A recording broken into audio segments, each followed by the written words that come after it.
Hello and welcome to the Asher Marketing Podcast. This podcast is presented by Asher Agency, your all-in-one marketing partner, serving clients across the nation. For further details, check out asheragency.com. My guest is Brad Noll. Brad, thanks for joining me today. Thank you, Anthony. I appreciate having me on here. This is going to be a fun conversation again with Asher Agency.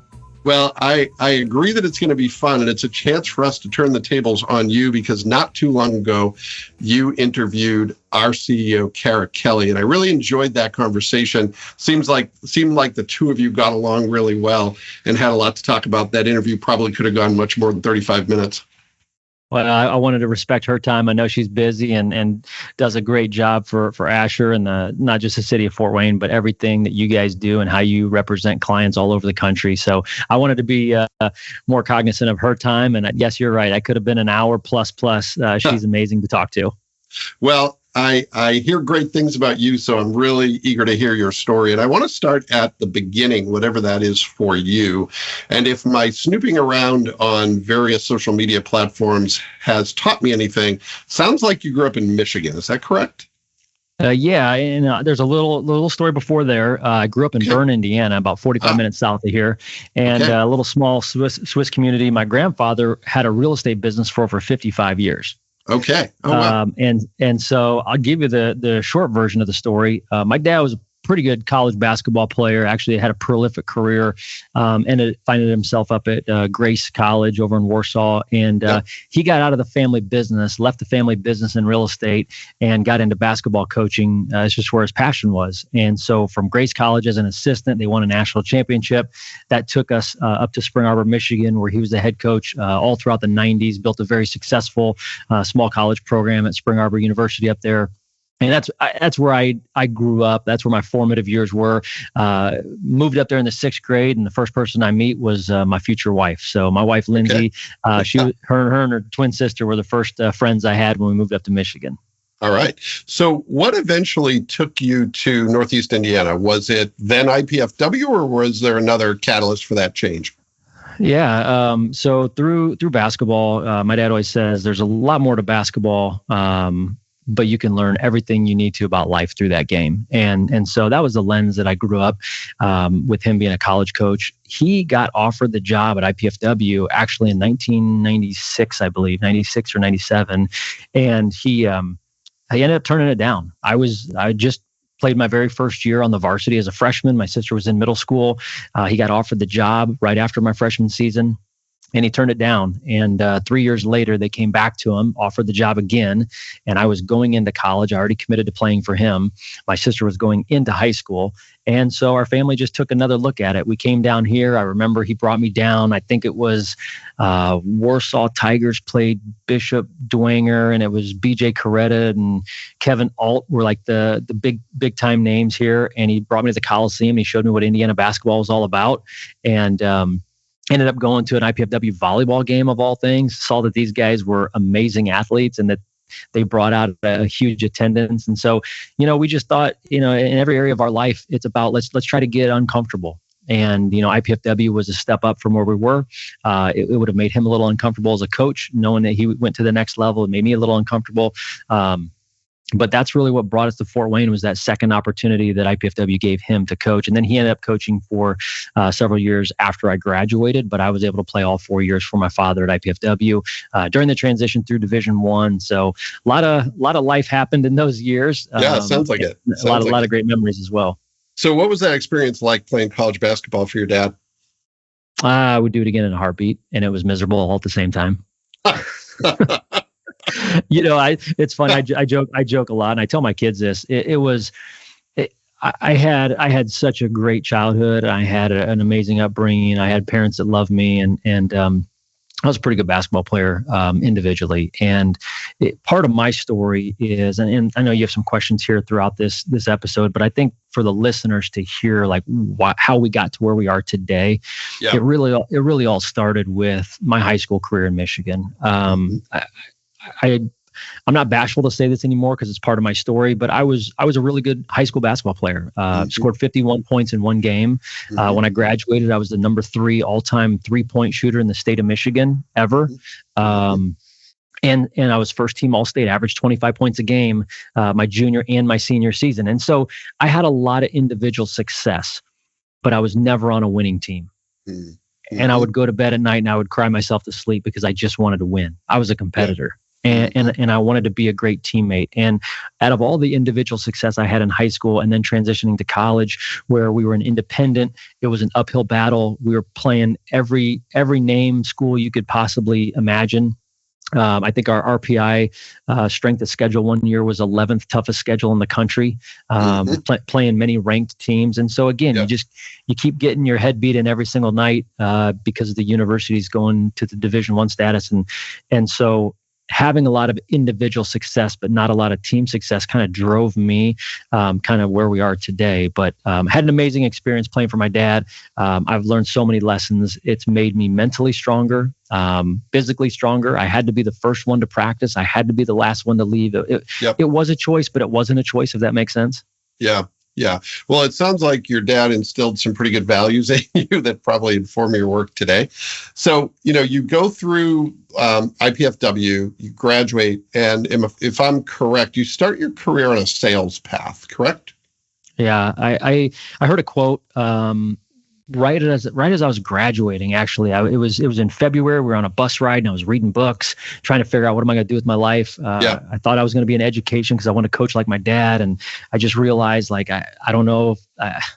Hats off to Kaufman and everybody who coaches young men and young women.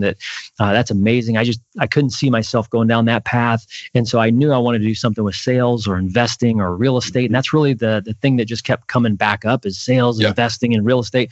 And the advice that I got, Anthony, was somebody told me, I think it was my grandfather even, and he said, "Go to work to learn, not to earn."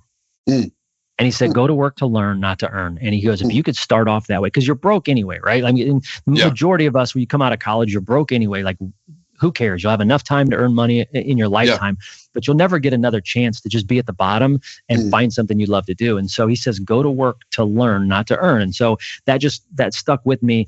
It was February. It was a cold February. We're on a bus ride coming back from some game. And I just thought to myself, okay, what do I want to learn? I want to learn sales, investing, and real estate. And if I could learn sales, investing, and real estate, I could write my own ticket. I could be my own boss. Sure. I could do whatever I wanted to. Yep. So that's really kind of what took me down the path. Had some family members that were in pharmaceutical sales. Thought it was a great training. I could make some money, then invest. And met one of the boosters through IPFW, and I sat down with them. Put my suit on, went to Casas on DuPont Road for lunch, and he offered me a job. And little did I know, when you get a job in real estate, you start at zero and you work your way up. So that was the beginning of my real estate career when I decided that, I wanted to learn sales, investing in real estate, had a connection here in Fort Wayne. And in 2003, I got started with real estate. Well, and it's always a privilege when someone takes you under your wing like that. And you're doing similar work now where you're a mentor to some of the guys on the PFW team. That's a passion you and I share, is the mentoring piece. We'll circle back to that in a minute because I want to stay on your career path. So, Brad, when do you make the decision to start something that's yours with Noll Real Estate? How do you pivot to that decision, and what inspired that decision? Yeah, I'm a coach's son, so I just believe that, if you want to, what do they say? If you want to go fast, go alone. If you want to go far, go together. Yep. And so I just realized that I needed a team, I needed a coach, I needed a mentor, and so I spent time. I began my career at Century 21 under Jim Bradley. So he was an amazing mentor, taught me a lot about real estate. Then I went over to be mentored by a couple people in the commercial space over at Goldstein Napke. Yep. Dave Norton is a mentor of mine. And so Dave really mentored me on the commercial space. This was during the recession. I thought, do I want to add commercial real estate to the bag, or do I want to keep into residential? And so then Northeastern Group was started, and some unbelievable people over at Northeastern Group were starting their company. And I was very privileged to be one of the first 5 to 10 to join them to start what they were doing. And so I learned a lot from some great real estate mentors in our community.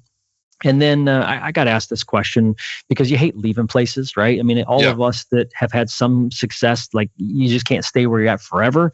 And maybe there's an exit that has to happen. And so my exits, I'm not proud of them. I always feel like I could have done a better job. I want to give them their flowers here and tell all my mentors they did a great job. But somebody asked me that question one time, like, why did you leave these places? And I think, the way I've been able to go to sleep at night and feeling really good about it is I didn't leave anybody. I was chasing my grandfather's legacy. He had his own real estate business for 55 years. So in January of 2021, my wife and I started Noll Team Real Estate. All of our agents on our team made the jump with us. And we just said, you know what? One of our core values is to grow constantly. And how else can you grow any more than when you bet on yourself? And so that's really the genesis of where that came to be was January 21st of 2021. Okay. So Brad, why do you think someone should work with your team as opposed to another option? There's a lot of great folks in the real estate field. What do you think differentiates you and your team when someone's looking for help with a property? I love this question because there's a lot of great people in real estate. All right. I think if you're in real estate, you have to be a little crazy because, like I said, you start at zero and you work your way up, and the only time you get paid is if there's a result. I mean, you imagine, being an employee is like, well, you didn't do anything this week, we're not going to pay you. And so I love real estate and I love the people in real estate. But you asked a specific question, and it's almost like our competitive advantage when we.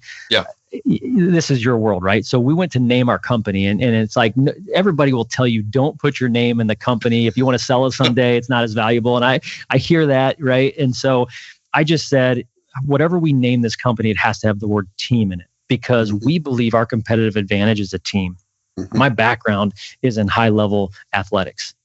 And so my podcast, Student of the Game, it originated from, I have an MBA in business. It just came from the locker room. And it's not a sports podcast, it's a small business podcast, but the whole theory of where we're at today as a real estate team and a real estate organization is no different than how any other sports franchise works. And so our competitive advantage is we have players on our team that play their roles. We have team members that excel in certain areas of real estate. My personal business, I have a buyer's agent, a listing agent, a luxury broker. We have somebody who specializes in lake property. And so it's like, you don't have 5 point guards on the team. You don't have 5 centers on the team. And so for me, it just made sense for a structure that was more team oriented because we all have limited capacity. And I wanted to make sure that the work our individuals on our team were doing, it was inside their giftedness. And so I saw very early, if you take a coach and, you're making cuts, you look at like, well, what does this person have that this one doesn't? And you evaluate talent. And that's kind of what we do on our team. And then we just get locked in on what our roles are. I know my roles and I know the roles on my team. And I just feel like we execute at a high level and we've got the data to back that up. Yeah, and I think that's especially smart today. And we obviously talk about this a lot in our world, but the customers you're working with, your clients, they don't want someone who's, half good at everything. They want experts who can help them with a particular problem. Everybody today is looking for a customized approach. And it's why at Asher, the business has been built as a team of specialists, very much in the same way. I kind of jokingly say, but it is half true, that I don't really do anything anymore. I just assemble a group of really smart people and try to keep them on track, make sure they have the resources to do well, and then mostly stay out of the way. But it's a team of specialists. It's people who are really world-class at what they do individually, but they know their strengths, they know their limits, and we cover those where needed with other team members. It sounds like a very similar approach. I love that you said specialist because that's actually the word we use probably the most often amongst our team is specialist. And I think when you're starting off, I don't know who's listening to this today, if they're a small business owner, if they're a big business, but the reality is I think when you're starting off, the fool's gold, at least in our industry is, well, you're going to work with me 100% of the time. I'm not going to pass you off. I mean, that's what I said for probably 10 years, right? I'm not going to pass you off. You're going to work with me 100% of the time. Well, if you're in tune to what I just said, then you would also have to think, well, if you're working with another client, nobody's available for me. Yeah. If you're the consumer, right? If you're the home buyer, you're the home seller, and a house comes on the market, I want to go see it, and you tell me like, hey, I'm not going to pass you off. That also means you're tied up when you're with somebody else, and I can't get served until you're ready to serve. It didn't make sense, and so that specialist model is what we came up with. Yeah, well, that's a great approach. And speaking of specialty, you recently rolled out a new brand. We were really fortunate to work with you on building your luxury brand for real estate. Tell us a little bit about that and why you've created another brand and what that brand is meant to do and who you're trying to serve. I think the thing we talk about in branding the most is my definition of branding has to do when there's an emotional connection that we're building with people. Yep. And what I want my brand to be and what other people perceive me to be, I think that's where things get a little tricky. We've all traveled before. Sometimes I travel for my daughter's AAU basketball and I just want to stay in a hotel where I can go to sleep, wake up early, and get back to the gym. Yep. Other times, my wife and I are going on vacation, and we want to know what's within walking distance. Is there a fitness facility? Is there a gymnasium? Is there a pool? Yep. And so, based on what I'm searching for as a consumer, there are different options that meet or exceed my expectations. Now, there are car brands where their service bay is not open on the weekends and they offer loaner cars. There are other car dealers that their service bay is open all weekend because that's the customer they serve, and there's no loaner cars, but it's a shuttle service. And so at the end of the day, you're not treating people different. What we really wanted to do was exceed the expectations of the demographics we serve. Mm-hmm. You asked a question, and the specific answer is this. We built a luxury division because we know that 30% of our sales volume are transactions that happen over $500,000. Mm-hmm. In any real estate market, luxury is defined as the top 10% of transactions. So 90% of real estate transactions in Fort Wayne and Allen County are below 500,000 and 10% are above 500,000. And so what we wanted to do is we wanted to take on this big task of figuring out how can we exceed the expectations of 30% of our clientele. Yep. And in any business, if 30% of your revenue comes from a certain place, you need to pay attention to it. Yeah, for sure. And so for us, it was all about understanding how we can better serve the luxury market, just like we want to better serve the first-time buyers, just like we want to better serve the elderlies or the people downsizing. We deal in the lifestyle business. We talk about this all the time. I want to understand, when our clients are going through divorce, when our clients are relocating, or when they're coming in from a new area. These are all demographics we want to study. It was just now time to dive into the luxury division.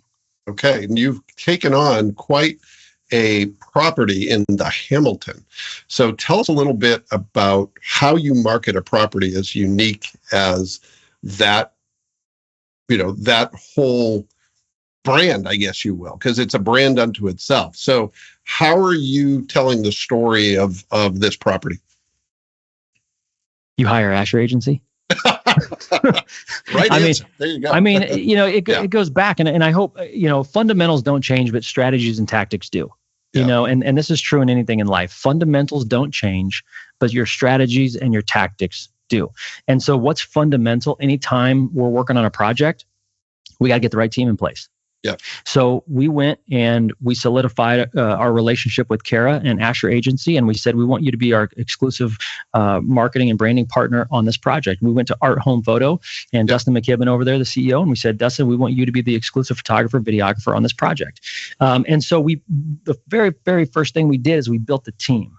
The people that we felt like we needed to have in our corner, not just for us, but to represent this amazing, historic, iconic crown jewel of Fort Wayne, Indiana.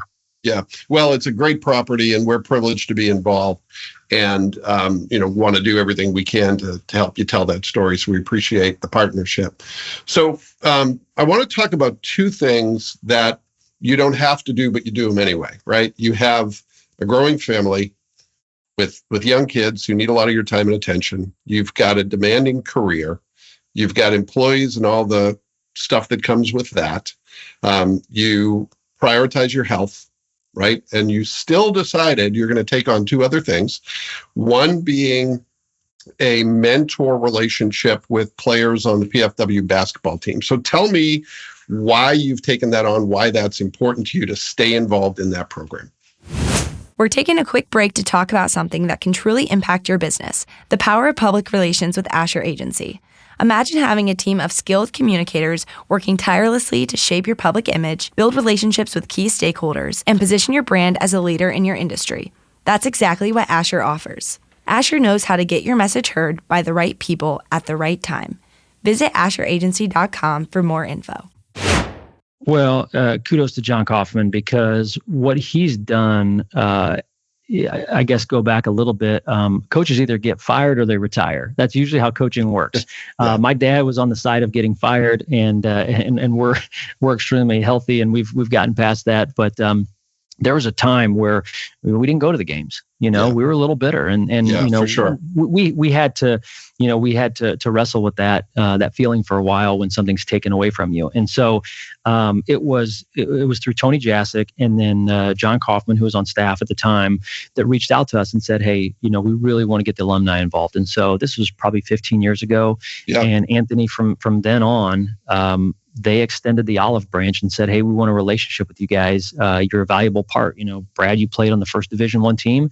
Your dad coached on the first Division I team. Like, that's part of our story. We want you to be part of ours. Yeah. So they extended that olive branch. We've been season ticket holders ever since. Our kids have gone to games. They've grown up going to games. They've grown up getting to know the kids. We've gone on flights with them out to UCLA, and we've just been a very proud part of what Coach Kaufman's building. And a couple years ago, when he was talking about a mentor program, it's just something that's in my heart. I believe that you get the most out of life when you're being mentored and you're being coached, but when you're also extending that and you're coaching someone else and you're mentoring someone else. And I don't know if he's luckier or I'm luckier, but Jalen Jackson was somebody that I connected with, and I've been mentoring him for the last couple of years. And it's actually gotten to the point now where he comes over for family dinners on Sunday nights, and my kids think that he's just the fourth sibling in our family. And so I've just loved watching Jalen's career. Super proud of him. Disappointed for us here in Fort Wayne that we lost him to Butler. But what a great young man. What a great family. His mom, Katie, and the rest of the siblings. But yeah, just giving back and being a part of it is something that I don't take lightly. It's something that, honestly might have more value for me than for the ones I'm mentoring. Well, a couple of things you said there really resonate with me. I've found as I've gotten a little older and later on in my career is that I genuinely get more excited about doing things that help others on our team develop than any development I'm going to do. I'm always going to be learning. I'm always going to be trying to be better. But I get even more satisfaction when I see someone on our team move up in a way that's perceptible. And I think that's what mentoring ultimately does.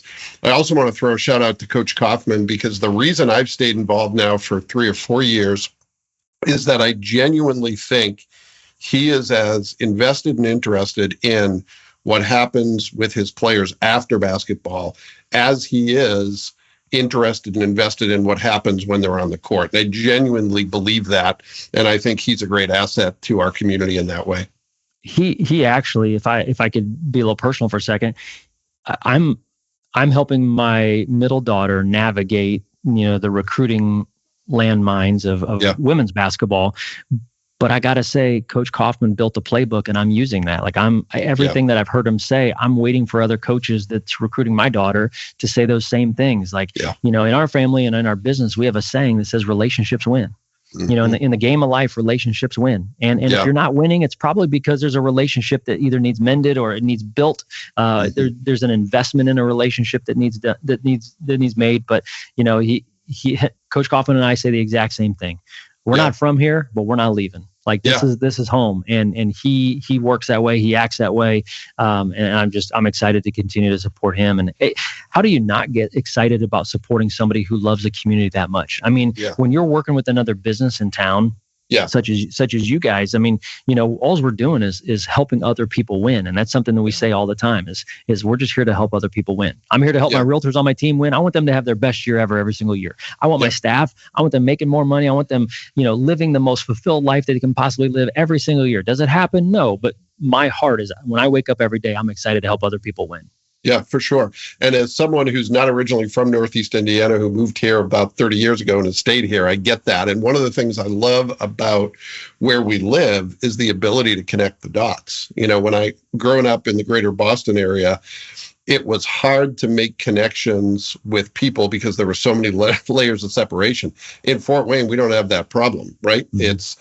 It's hard if you've been in this community for a couple of decades to go out to the grocery store and not bump into 5 people you know.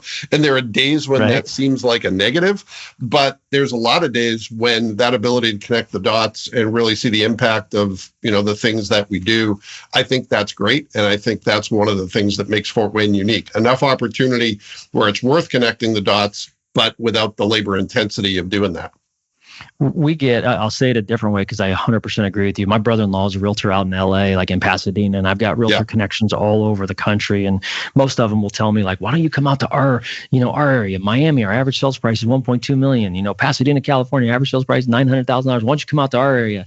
Yeah. And I just said, because I would never trade the relationships and, the quality of life that we get right here in our own backyard.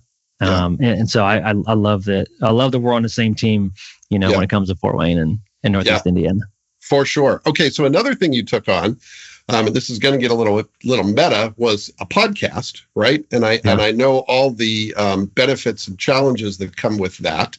Tell me why you decided to add that to your to-do list. Why was that important to you, and what are you trying to accomplish with the Student of the Game podcast?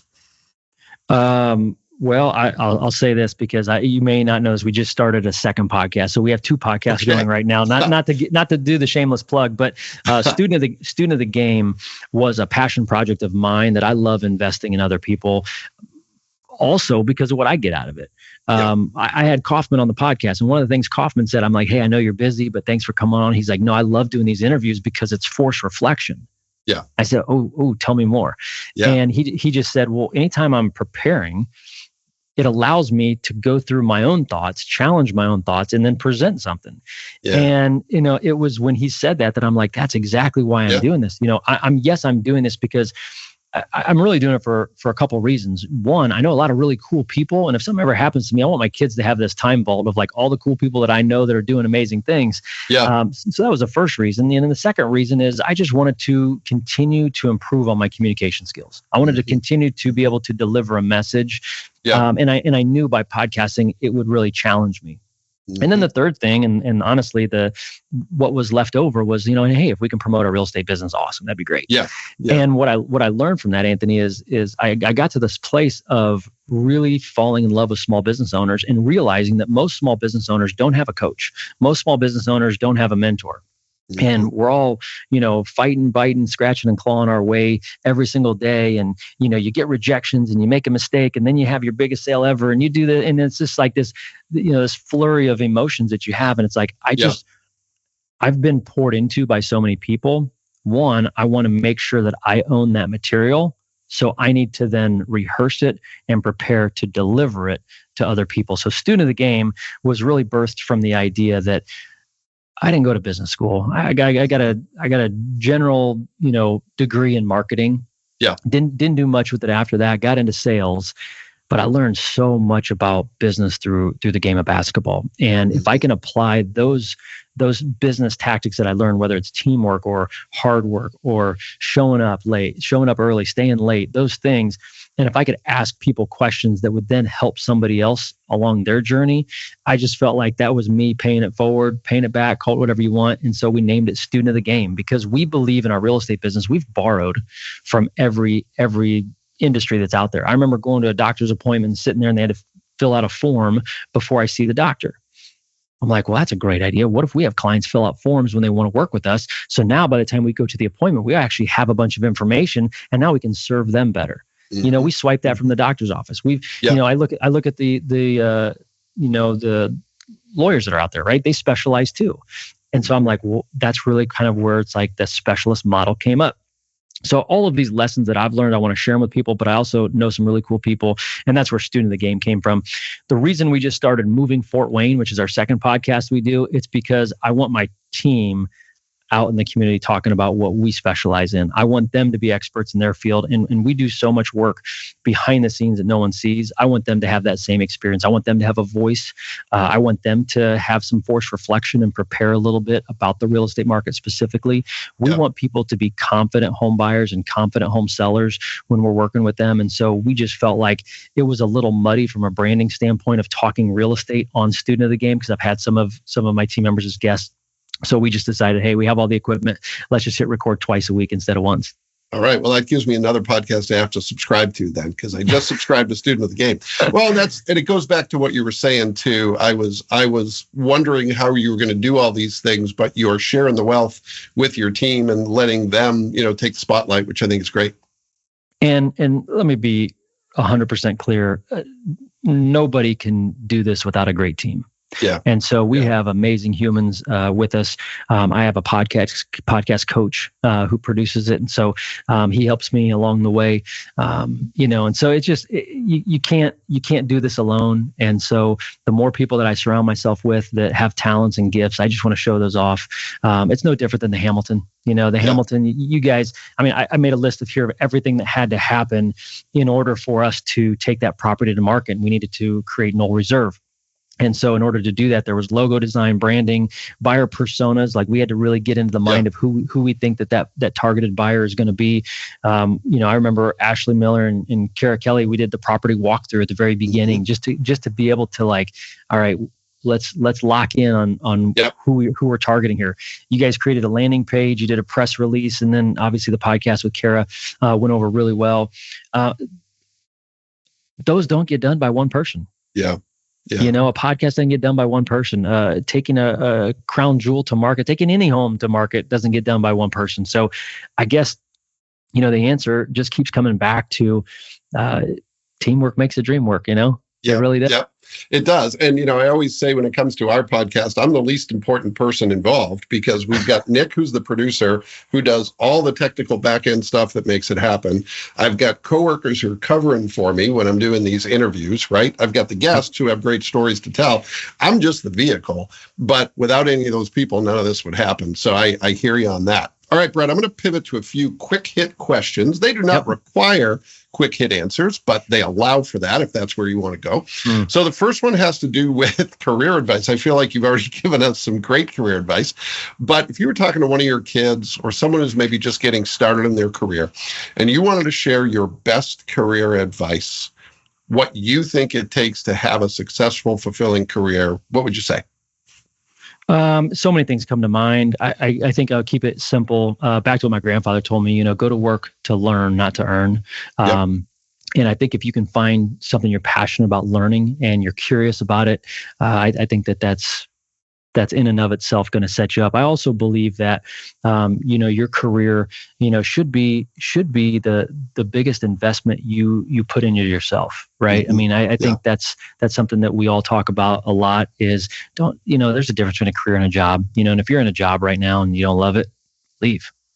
For sure. I just think the investment you pay in yourself will create the best dividend that there possibly is.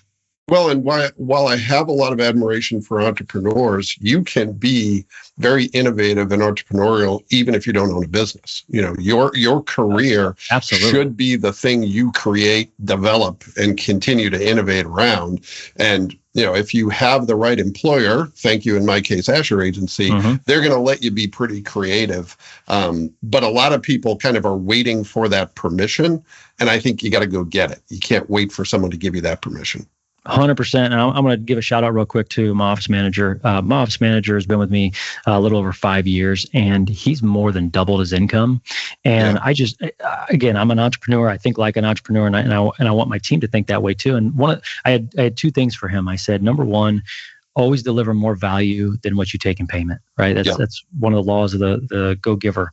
Yeah. And the second thing we always talk about is I want to pay you as much as possible. I want you to experience as much as possible. I believe every valuable member of the team should bring in 3 times the value in which they get paid. So if you want to make 50,000, bring in 150. If you want to get paid 100,000, bring in $300,000. Like, so it scales. You want to make $1 million, if you bring in $3 million, I'll pay you $1 million every single year.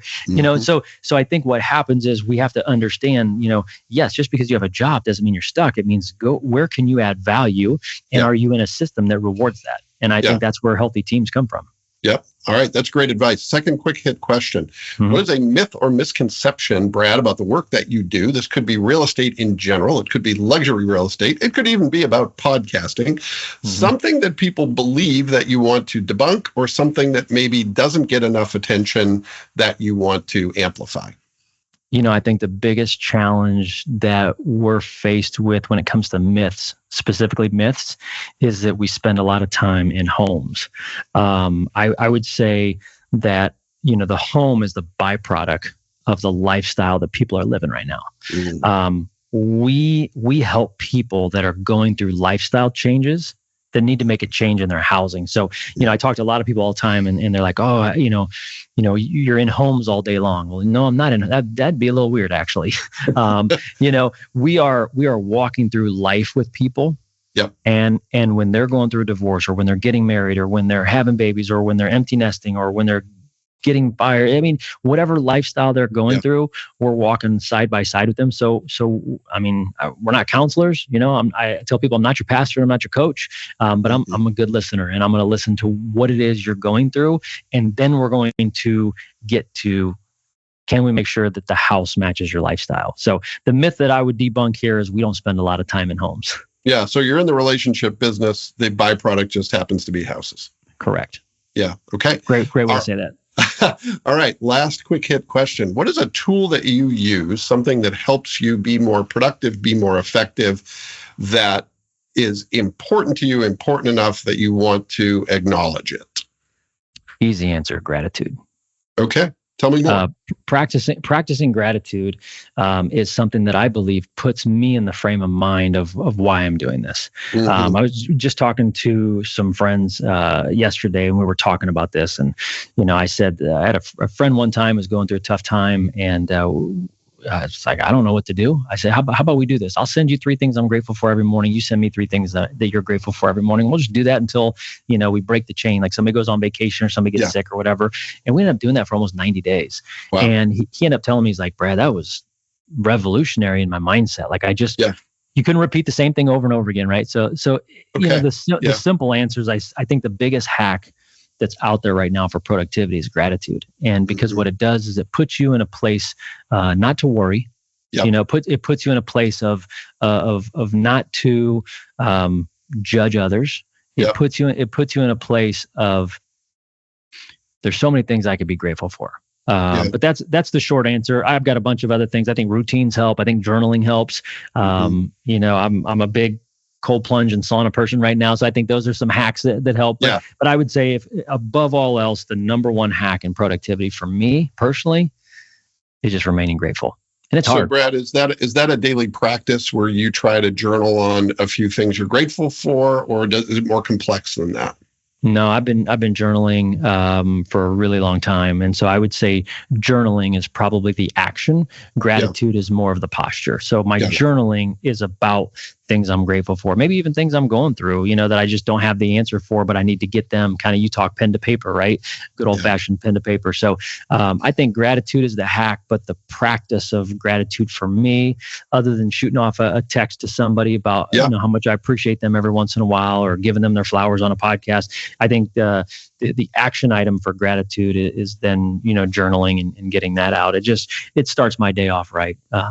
For sure. For sure. There's a lot to worry about in the world, but if you focus on what you have, you'll feel a lot better. There's a phrase that has kind of guided me for the last 10 or 15 years that says, the best way to feel like you have, the best way to feel like you have everything is to understand you already do, right? And try to focus on that instead of all the problems, and we'll all be in a much better place. Absolutely. Yeah. Well, speaking of gratitude, thank you. I know you're busy. Really appreciate the opportunity to hear a little bit about your story and to have this conversation. Really also appreciate the partnership with your team working with Asher. We love what you're doing, and we are really grateful to be part of it.